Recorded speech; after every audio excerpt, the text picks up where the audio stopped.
और केवल सुहाए नहीं भाए। जामवंत के वचन सुहाए, सुने हनुमंत हृदय अति भाए।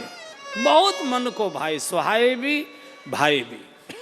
और ये सूत्र है बंधुओं, जब माता पिता की वाणी, माता पिता की बोली, माता पिता के वचन सुहाने लग जाए, गुरु की वाणी, गुरु की बोली, गुरु के वचन सुहाने लग जाएं और भाने लग जाएं, माता पिता के वचन, गुरुदेव के वचन सुहाने लग जाएं, मन को भाने लग जाएं, तब समझना चाहिए भगवत कृपा का द्वार खुलने वाला है। ये संकेत। अरे क्या बोल रहे हैं इनको, क्या बोल दिया है, तो ऐसे ही कहते रहते हैं, इनको क्या मालूम है, मालूम तो कुछ है नहीं, चुपचाप बैठे रहा करो, दुनिया कहाँ से कहाँ चलेगी बड़बड़ बड़बड़ करती। तो समझ लीजिए कि पीठ कर लिया आपने, भगवान की कृपा का द्वार तो खुलने जा रहा था, आपने पीठ कर लिया। और आप जितनी तेजी से बढ़ोगे दूर ही बढ़ोगे, जब पीठ होगी तो आप जितनी तेजी से जाओगे दूर होते चले जाओगे। इनको वचन सुहाने लगे गुरुदेव के, जाओ मत, गुरु हैं, ब्रह्मा जी के मानस पुत्र है, गुरु की वाणी सुहा रही है और मन को भा रही है। अब भक्ति का द्वार खुलने जा रहा है और भक्ति की ओर यात्रा बढ़ती चली जाएगी। हनुमान जी ने कहा, देखो जिस कार्य से मैं जा रहा हूं ये तो निश्चित पूर्ण होगा, क्योंकि मुझे बहुत प्रसन्नता हो रही। कार्य करते समय अगर प्रसन्नता हो रही है, इसका अर्थ है शुभ कार्य है और वो पूरा हो। इसलिए मेरी वानर बंधु आपसे प्रार्थना है कि जब तक मैं सीता जी का दर्शन करके न आ जाऊं, यहाँ से जाना मत, पर क्यों मोह, मेरी प्रतीक्षा करना। मुझे मालूम है यहाँ खाने पीने की कोई सुविधा नहीं, खारा खारा जल है, कच्चे कच्चे कड़वे फल है, फिर भी सही दुख कंद मूल फल खाई। हनुमान जी ये भी कह सकते थे, क्या करोगे यहाँ पड़े पड़े भूखे प्यासे, लौट जाओ किष्किंधा, मैं सीधा लंका से वही आ जाऊंगा। ऐसा नहीं कहा। हनुमान जी जानते हैं, हनुमान जी जानते आज ये वानर अगर निराश हताश खाली हाथ लौटकर वापस गए, भविष्य में कोई भजन साधना के मार्ग पर चलेगा नहीं। सब लोग सोचे कि काय के लिए बेकार का समय बर्बाद करना, भजन पाठ कितना ही करो, भक्ति तो मिलती नहीं, 400 को उसकी बाधा आकर खड़ी हो जाती, काय को टाइम बर्बाद करना। लोग साधना के मार्ग को छोड़ सकते, हनुमान जी कहते नहीं, चल नहीं सकते साधना के मार्ग पर, बैठ जाओ। अगर बैठ भी जाओगे तो मैं लौट कर आऊंगा, तुम्हारा हाथ पकड़कर भगवान के भी पास पहुंचाऊंगा और जानकी जी का भी दर्शन कराऊंगा, ये जिम्मेदारी मेरी है। संत की बात सुनकर बैठ जाइए। उन्होंने कहा कि ये थोड़ा पाठ कर लिया करो, पाठ लेकर बैठ जाओ, ये मंत्र जप लिया करो, मंत्र लेकर बैठ जाओ। कम से कम मिनट, 2 मिनट, 5 मिनट, 10 मिनट बैठो तो सही, मत पाठ करो। कौन कहता है रामायण हाथ में ले लो बैठे रहो? जब बैठोगे रामायण हाथ में लेके तो पेज भी पलटोगे, पेज भी पलटोगे तो मन नहीं पढ़ेगा, आंखें तो पढ़ लेंगी।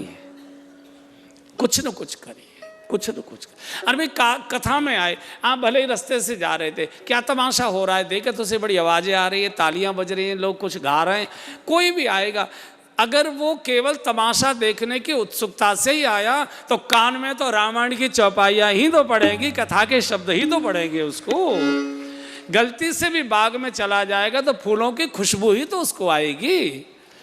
तो हनुमान जी कहते हैं बैठिए, और ये बहुत बड़ी बात है, थोड़ी देर भगवान के नाम से बैठना शुरू करिए।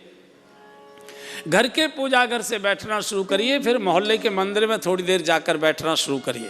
पहले घर के पूजा घर से शुरू करिए, लेकिन बैठिए, प्रतीक्षा करना मेरी, मैं जब तक लौटूं नहीं यहाँ से जाना मत। ये हनुमान जी का दर्शन है बंधु। हनुमान जी कहते हैं भक्ति के मार्ग पर बैठ जाओगे, कोई न कोई संत आएगा, उठाकर आपको भगवान के चरणों तक पहुंचा देगा। इसलिए भजन पाठ के मार्ग को छोड़िए मत। जो भी पूजा पाठ के नाम से उल्टा सीधा गलत सही टंट घंट जो कुछ भी करते हो, कई लोग कहते हैं खेल तमाशे करने से क्या फायदा है, वो करते रहो। अगर वो नकली है तो एक दिन वो ही असली हो जाएगा। जो बिल्कुल कुछ नहीं करता उसको तो कुछ ही नहीं हो सकता है। अगर हम नकली खेल खिलौनों से खेलना तो एक दिन वो असली हो जाएगा, और हुआ है। जब वही पत्थर की मूर्ति मीरा जी से बोल सकती है तो हमसे क्यों नहीं बोल सकती है? हमसे भी बोलेगी। बोली है वो, वृक्ष बोले हैं, नदियां बोली हैं, पर्वत बोले हैं, मूर्तियां बोली हैं। तो जब सबको बोली है तो हमको भी बोलेगी, ये गारंटी है। आज इस देश में कई धर्म के नाम पर पाखंड प्रचार करने वाले और लोग खड़े हो गए, धर्माचार्य का रूप लेकर और धर्म की दुहाई देकर बड़ी बड़ी जनता को इकट्ठा करते हैं, और आपके सारे के सारे सनातन धर्म की मान मर्यादाओं के प्रति वो अश्रद्धा पैदा करने का ही काम कर रहे हैं। ऐसे ऐसे कुतर्क के प्रश्न आपके सामने रख देंगे कि आप कांप जाएंगे। ये पीतल की मूर्ति 50 रुपये में कहीं भगवान खरीद कर आता है क्या? ये तुमसे कभी बोलता है क्या? तुम इतना भोग लगा तो कभी खाता है क्या? कभी एक बताशा इसने खाया, कभी एक पूड़ी कचौड़ी इसने खाई? जो अपनी मक्खी नहीं उड़ा सकता, जो अपना चूहा नहीं भगा सकता, देखो कुत्ता चाट रहा है, ये कुत्ते को नहीं मार सकता, तुम्हारे संकट क्या दूर करेगा?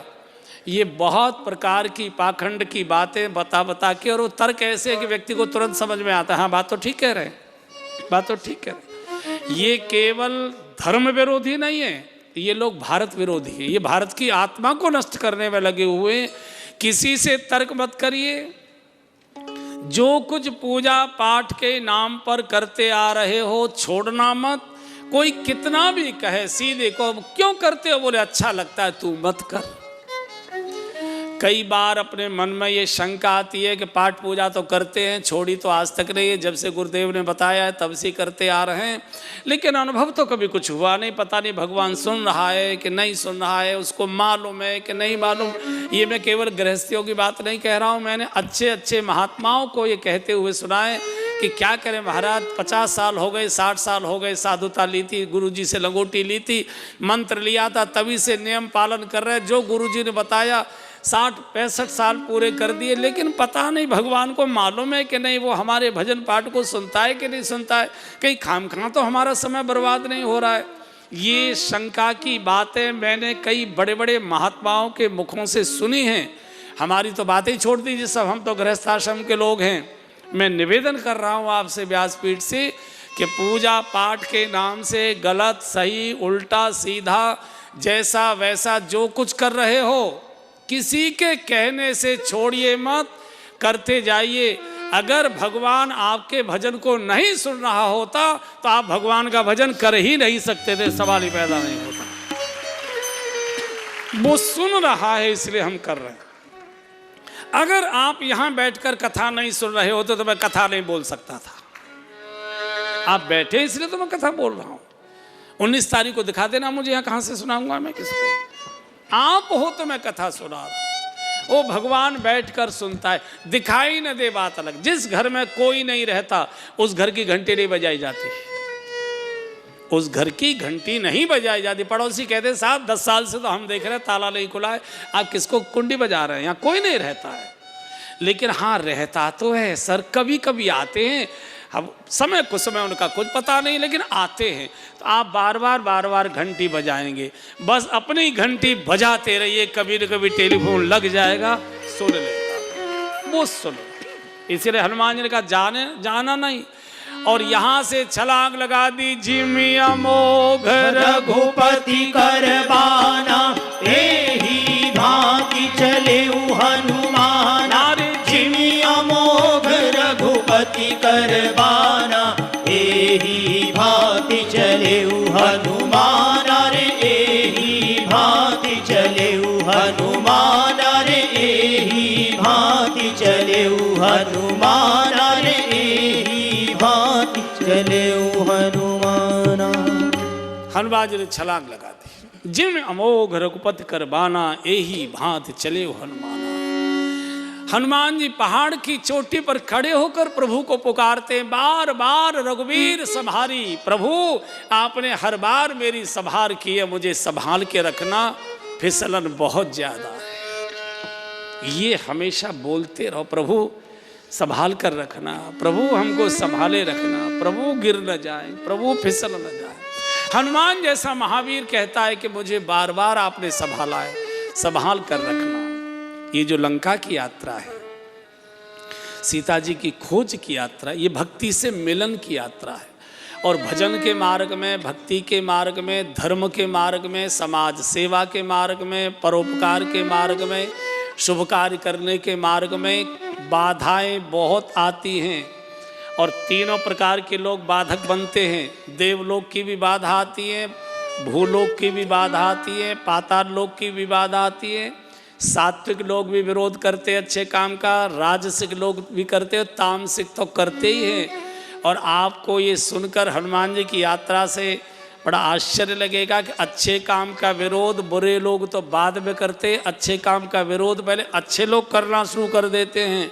उनका माथा ठनकने लगता है कि अच्छे काम के ठेकेदार तो हम थे, ये कौन पैदा हो गए, और इतने प्रकार के विघ्न लाकर खड़े कर देंगे। और अच्छे लोग कभी सामने नहीं आते, औरों को भेज देते, आपको अंदाज ही नहीं आएगा कि गड़बड़ कहाँ से हो रही है। देवताओं को यही स्वभाव है।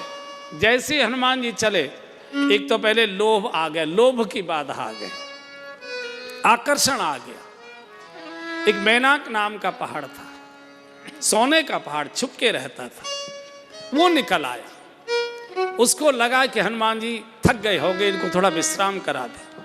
अरे रुको रुको रुको, 2-4 दिन ठहरो, आगे चले जाना। हनुमान जी विश्राम करिए, आप मेरे भतीजे लगते हो, आप मुझे नहीं पहचानते, मैं आपको जानता हूँ, आपके पिताजी से मेरी मित्रता रही। सोने का पहाड़, इतना बड़ा आकर्षण आ गया।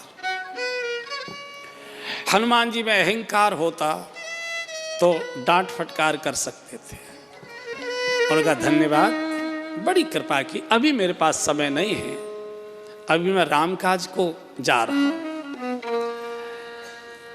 हनुमान ते परसा कर पुन कीन प्रणाम, राम काज कीने बिन मोई कहाँ विश्राम। पहले मैं राम काज करूं, पहली विघ्न आ गई, आकर्षण। हम लोगों ने संग में गीत गाया है, एक बार गाइए। सज धज कर आ